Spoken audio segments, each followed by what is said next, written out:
Questo è un contenuto veloce perché parla di una cosa di cui si è già parlato tempo fa e che secondo me cambierà radicalmente le corse, ma che poi è sfuggita di mente e non si sa perché. Una cosa che avvicinerà, come se ce ne fosse bisogno, le moto alle auto. Un tema che cambierà l'approccio alle gare dei piloti, dei team e degli organizzatori e anche del pubblico. Okay? Parliamo delle comunicazioni radio che inizieranno prestissimo. Chi me lo ha detto? Me lo ha detto Carmelo Espeleta. Non ci credete? Volete i dettagli? Va bene, allora andiamo.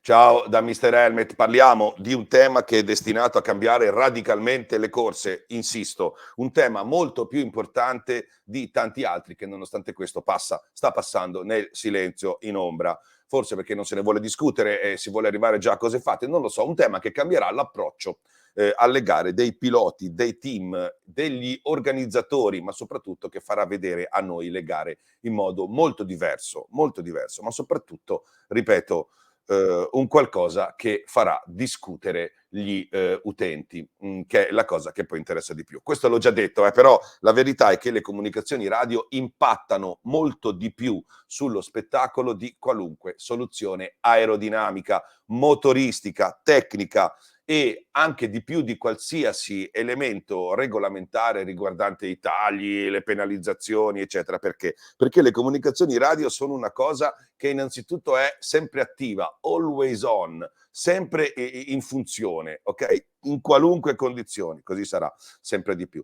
E poi perché le comunicazioni radio sono una cosa che possono vedere e sentire e comunque almeno in parte capire tutti, sia che si tratti di appassionati competenti, sia che si tratti di casalinghe, che poi conosco casalinghe molto più competenti di certi ultras che vanno, diciamo così, ben oltre l'ottusità e la malafede. Però la verità è che le comunicazioni radio sono un elemento di discussione per il mainstream, ok? E questa è la ricerca, la direzione verso cui tutti gli sport trattino spettacolo devono andare per acquisire audience, che è la cosa che interessa alla MotoGP, ok?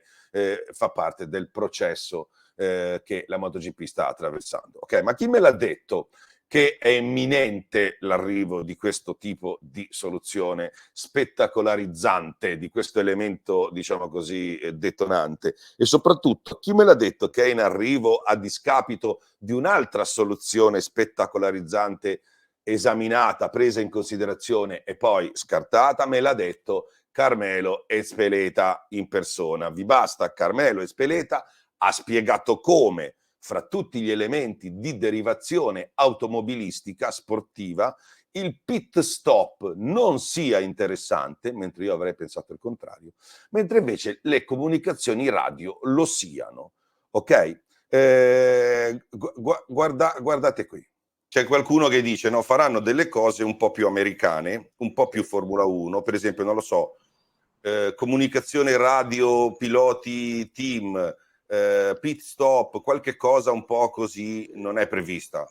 Pit stop no, in nessuna manera. Comunicazione radio già a tempo che noi pensiamo come si può fare. Ovviamente la comunicazione radio non è uguale in una moto in una gara di 45 minuti che in una gara di 2 ore. Ma comunicazione radio non di adesso. De tempo fa noi stiamo studiando con i fabbricanti di caschi, con i costruttori, con tutto come si può fare, perché pensiamo che sarebbe una cosa molto buona per spiegare meglio il nostro sport. Ma pit stop di nessuna maniera.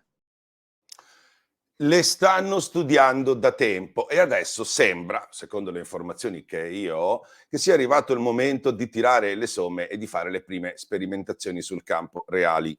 Ok? Le informazioni che ho io sono, che ho a disposizione, parlano dell'introduzione delle comunicazioni radio in 2 step. Ok? 2025, ma più verso 2026, i piloti inizieranno a ricevere comunicazioni radio dalla Race Direction. Non è dato capire se potranno rispondere, ok? Probabilmente inizialmente riceveranno, poi troveremo il modo di.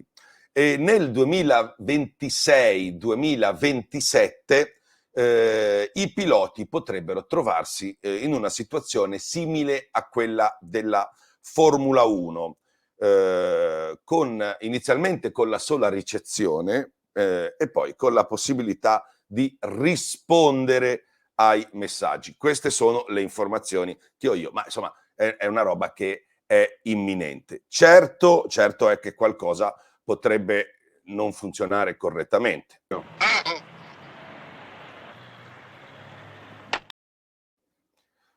Qualcosa potrebbe far, come posso dire, innervosire i piloti, creare un po' del fastidio. Balliamo, è da tanto tempo che non lo facciamo. Non vale lo stronzo.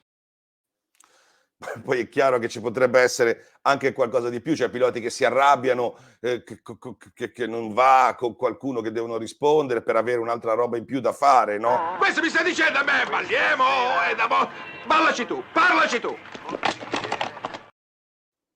E poi, come posso dire,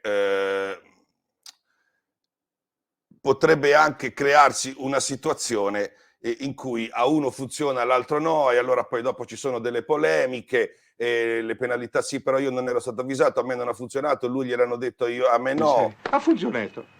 E come che a te funziona sempre tutto, a me non funziona niente? Calma, stai calmo. Sono Auricchio. Sei grande quando dici che tu ami un incosciente. Vabbè, secondo me viene fuori un po' un casino, almeno all'inizio, però di fatto è così.